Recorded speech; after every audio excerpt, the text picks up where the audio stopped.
For centuries, the Ottoman Empire's absolute most powerful military faction was entirely comprised of formerly enslaved men.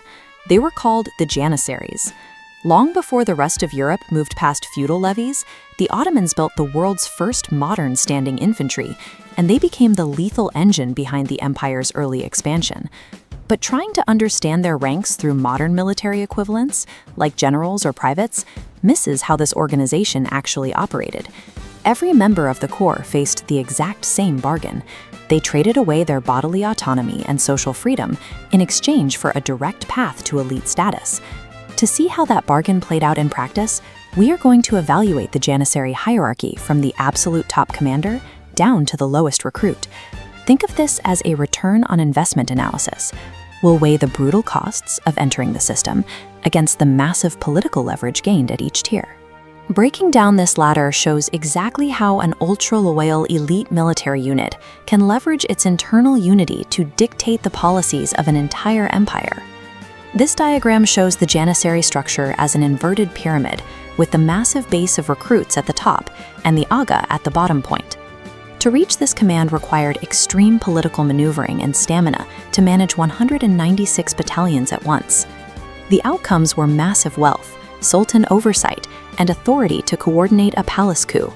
But the trade-off was immense pressure.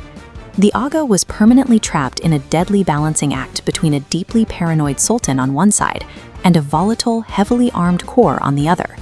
If the troops mutinied, or if the sultan felt threatened, the aga was almost always the first person targeted for execution. At the very top of the hierarchy, the ROI breaks down. Acquiring absolute military authority effectively guaranteed the lowest possible level of personal security. Stepping one rung down the ladder brings us to the Chorbachi and the sub-corps commanders, the officers who ran the daily logistics of the army. The input for these officers was sheer endurance.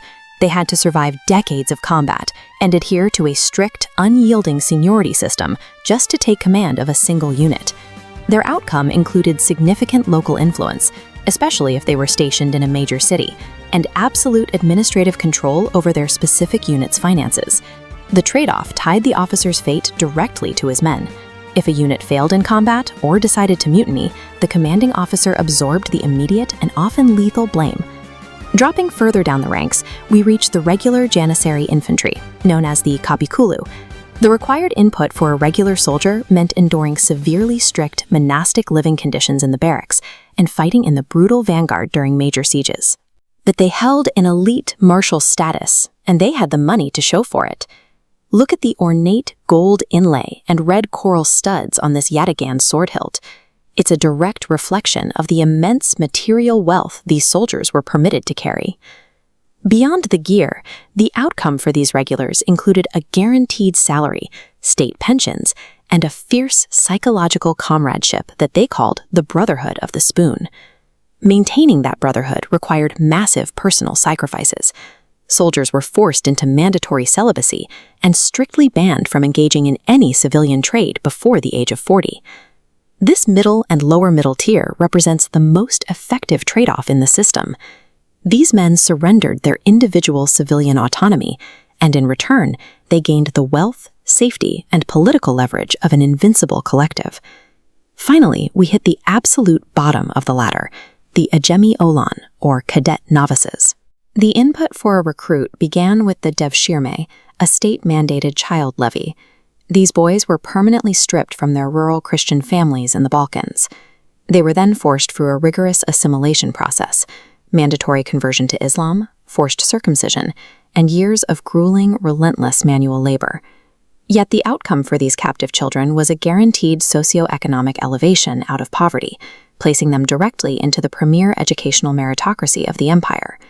The state offered this upward mobility in exchange for a severe trade-off: the total forfeiture of a recruit's original cultural identity, family ties, and bodily autonomy. The entire Janissary power structure relied on this brutal social engineering tactic. By systematically stripping individuals of their pasts, the state ensured that their only possible future was total loyalty to the empire. That perfectly balanced hierarchy began to rot in the 17th century, when the strict entry rules and trade-offs were gradually relaxed. This line graph shows troops exploding from 40,000 to 135,000, diverging against declining Ottoman conquests. This civilianization shift occurred as the corps allowed sons to inherit ranks and civilians to buy in. The outcome? Thousands collected paychecks, ran businesses, and refused to fight. The hierarchy lost its military utility entirely. It morphed into a purely reactionary political class, violently resisting any attempt to modernize the army. This eventually forced a breaking point. Sultan Mahmud II realized the state had to destroy its own standing army to survive. During the Auspicious Incident of 1826, the Sultan used modernized artillery to slaughter thousands of Janissaries in their barracks, disbanding the corps forever. For writers and world builders, the Janissary structure shows that the most compelling fictional factions don't enforce loyalty just through fear. They do it through shared culture and immense personal sacrifice. For systems thinkers, they are the ultimate historical case study in institutional decay and misaligned incentives. The Janissary hierarchy ultimately collapsed because it succeeded too well. Its members optimized the system for their own personal power and wealth, expanding their ranks until the state could no longer sustain their weight.